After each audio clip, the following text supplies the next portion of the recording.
محبت کا موسم از قلم رضوانہ شمس الدین، قسط نمبر 4۔ توبہ ہے رحیلہ، اب تم یہاں سے بھاگنے میں ہی عافیت ہے، ورنہ پتہ نہیں کیا کیا راز فشانی کریں گے سر ہمارے بارے میں۔ تمہارا تو پتہ نہیں، پر بعد میں امی نے میری ہی کلاس لینی ہے۔ مائشہ کو واقعی ایک پل میں خوف سا محسوس ہوا۔ اسی لیے ہم ابھی آتے ہیں، کہہ کر وہ رحیلہ کے ساتھ دروازے کی طرف بڑھ گئی۔ اب وہ دونوں لان میں بیٹھی ایک دوسرے سے گپ شپ میں مصروف تھیں۔ اور سناؤ، تمہارے منگیتر کا کیا حال ہے؟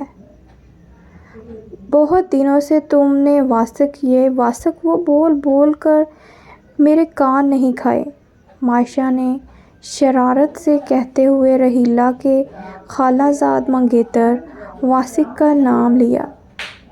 جناب کی نئی جاب لگی ہے، اسی لیے لفٹ ہی نہیں کرا رہے، اپنائیت سے کہتے ہوئے رحیلہ کے ہونٹوں پہ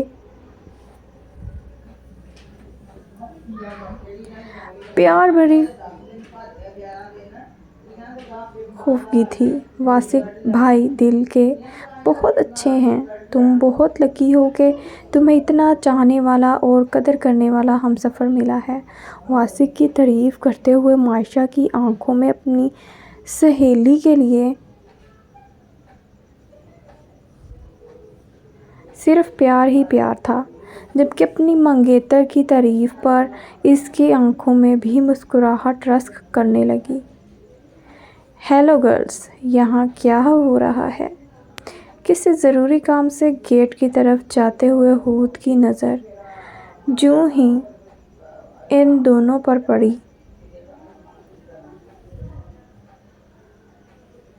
جو لان میں بیٹھی ایک دوسرے سے باتوں میں مصروف تھیں، تو قدم ان کی طرف بڑھا دیے۔ کچھ خاص نہیں سر، بس ماحول خوشگوار ہو رہا تھا، تو سوچا کیوں نہ کھلی فضاؤں میں بیٹھ کر تازی ہوا لی جائے۔ جواب رحیلہ کی طرف سے آیا تھا، جبکہ مائشہ سوچنے میں مصروف تھی کہ چلو شکر ہے گرلز کہا، خواتین نہیں۔ گڈ، یہ تو بہت اچھی بات ہے، پر میرا ذاتی خیال ہے کہ صبح کی فریش ہوا بہت مثبت طریقے سے اثر انداز ہوتی ہے انسانی صحت پر۔ آپ لوگ صبح جاگنگ پر جایا کریں، بہت ہی خوشگوار ہوا ہوتی ہے۔ مارننگ کی یقین مانیں، پورا دن فریش محسوس کریں گی خود کو۔ میں بھی روز جاگنگ پہ جاتا ہوں۔ ہود نے حفظانِ صحت پر ایک چھوٹی سی تقریر دے ڈالی۔ دیکھا، یہاں بھی لیکچر شروع۔ مائشہ یہ کہنے کے لیے رحیلہ کے کانوں کے قریب جانے ہی والی تھی کہ کچھ یاد آنے پر فوراً سیدھا کھڑی ہو گئی۔ اور اسٹڈی کیسی جا رہی ہے؟ ہود نے اب مائشہ کو مخاطب کیا۔ جی اچھی، اچھے بچوں کی طرح مائشہ نے بھی سر ہلا دیا۔ ویسے یہ سفید رنگ بہت سوٹ کر رہا ہے تم پر، میرا فیورٹ کلر ہے یہ سفید رنگ کے سوٹ میں۔ وہ بہت ہی پاکیزہ اور معصوم سی لگ رہی تھی، اس لیے شاید وہ تعریف کیے بغیر نہیں رہ سکا۔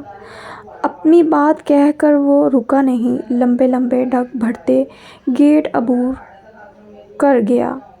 اس کے اس ریمارکس پر مائشہ ہکی بکی سی ایک ہی جگہ پر کھڑی رہ گئی، جبکہ رحیلہ کا حلق پھاڑ قہقہ بے ساختہ تھا۔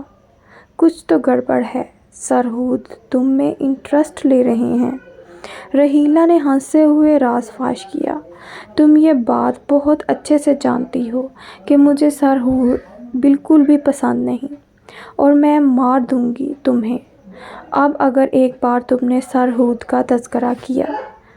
مائشہ نے غصے سے دھمکانے والے لہجے میں کہا۔ اچھا بابا، میں مذاق کر رہی تھی، تم تو غصہ ہی کر گئی۔ اپنا موڈ ٹھیک کرو اور اچھی سی چائے پلاؤ مجھے۔ اس کا موڈ ٹھیک کرنے کی غرض سے رحیلہ اسے کھینچتی ہوئی اندر کی طرف لے گئی۔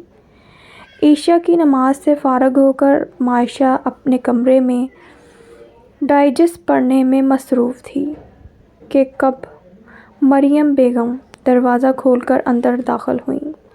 اسے خبر نہیں ہوئی۔ کیا کر رہی ہو بیٹا؟ مریم بیگم نے رسانیت سے پوچھا۔ کچھ بھی تو نہیں امی، معائشہ جو ڈائجسٹ میں منہ دبائے نہ جانے کیا پڑھنے میں مصروف تھی۔ مریم بیگم کی آواز سن کر ہڑبڑا کر اٹھ بیٹھی اور چپکے سے ڈائجسٹ گدے کے نیچے سرکا دیا، جو مریم بیگم کی نظروں سے بچ نہیں سکا۔ اب کتنی بار کہا ہے، ان فضول کتابوں میں اپنا وقت اور آنکھیں نہ برباد کرو، اور اب اگر مطالعے کا اتنا ہی شوق ہے تو اللہ اور اس کے رسول کی کتابوں میں دل لگاؤ، تاکہ وہ دنیا اور آخرت دونوں میں سدھر جائے۔ مریم بیگم نے بگڑتے تیور میں کہا، امی میں تو بس ریسیپی چیک کر رہی تھی تاکہ کچھ اچھا سا پکاؤں۔ آپ سب کے لیے۔ معائشہ نے مریم بیگم کو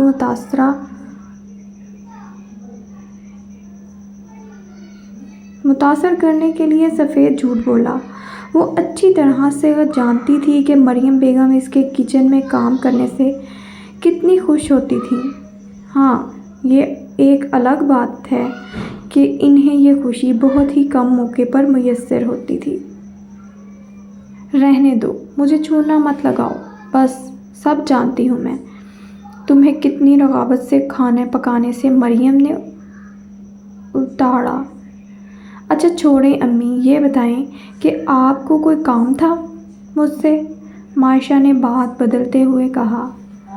ہاں، میں جو بات بتانے آئی تھی وہ تو بھول ہی گئی۔ ماتھے پر ہلکا سا چپت لگاتے ہوئے وہ معائشہ کے قریب ہی بیڈ پر جگہ بناتے ہوئے بولی، فاطمہ باجی نے ہود کا پرپوزل بھیجا ہے تمہارے لیے۔ خوشی و مسرت سے کہتے ہوئے مریم بیگم کے چہرے پر الگ چمک تھی، جبکہ اسے لگا کسی نے اس کے سماعتوں پر بم پھوڑ دیا ہو۔ کیا؟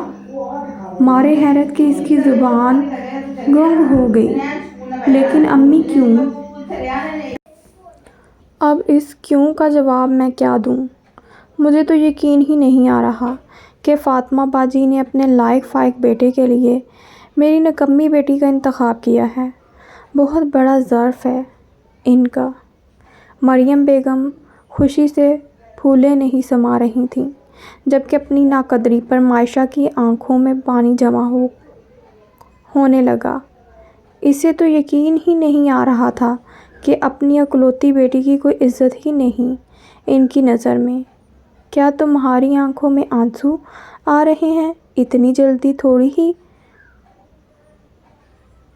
وداع کروں گی تمہیں، جو ابھی سے رونے بیٹھ گئی۔ مریم بیگم شاید اپنی ہی دھن میں تھیں۔ ان کی بات سن کر معائشہ کو اور زور کا رونا آیا۔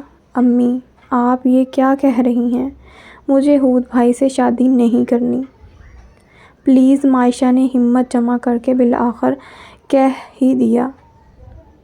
پھر کیا تھا مارے صدمے کے مریم بیگم سے ہلا نہیں گیا، ایک جگہ پر سر پکڑ کر بیٹھ گئیں۔ امی کیا ہوا؟ معائشہ گھبرا کر ان کے قریب ہی بیٹھے ہوئے گویا ہوئی۔ تم نے بات ہی ایسی کہی ہے۔ اچھا بھلا تو لڑکا ہے۔ میں تو اتنی خوش تھی کہ اللہ نے اس کے جوڑ تمہارے ساتھ بنایا ہے۔ مجھے کیا پتا تھا میری بیٹی ہی اپنی قسمت خراب کرنے پر تلی ہوئی ہے۔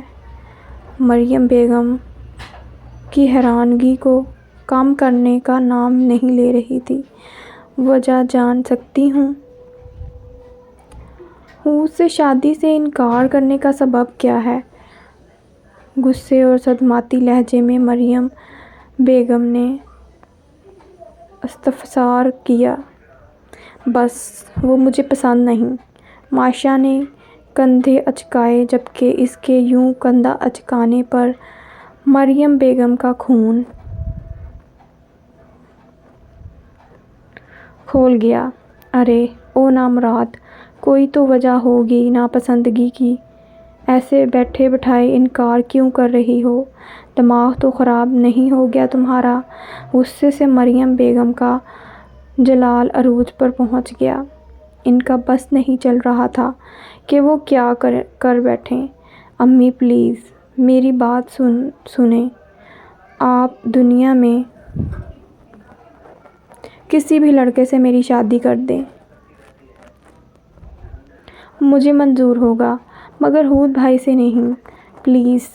اپنی بات پر زور دیتے ہوئے مائشہ نے منت بھرے لہجے فاطمہ باجی کا اتنا لائق فائق اور ہونہار بیٹا ہے حود، اور کتنی محبت اور چاہ سے فاطمہ باجی نے تمہارے لیے ہاتھ مانگا ہے، میں انہیں کس منہ سے انکار کر دوں؟ مریم بیگم کو اس وقت سے جھرجھری آنے لگی جب وہ ان کا سامنا کریں گی۔ امی پلیز یہ میری آخری خواہش سمجھ کر قبول کر لیں۔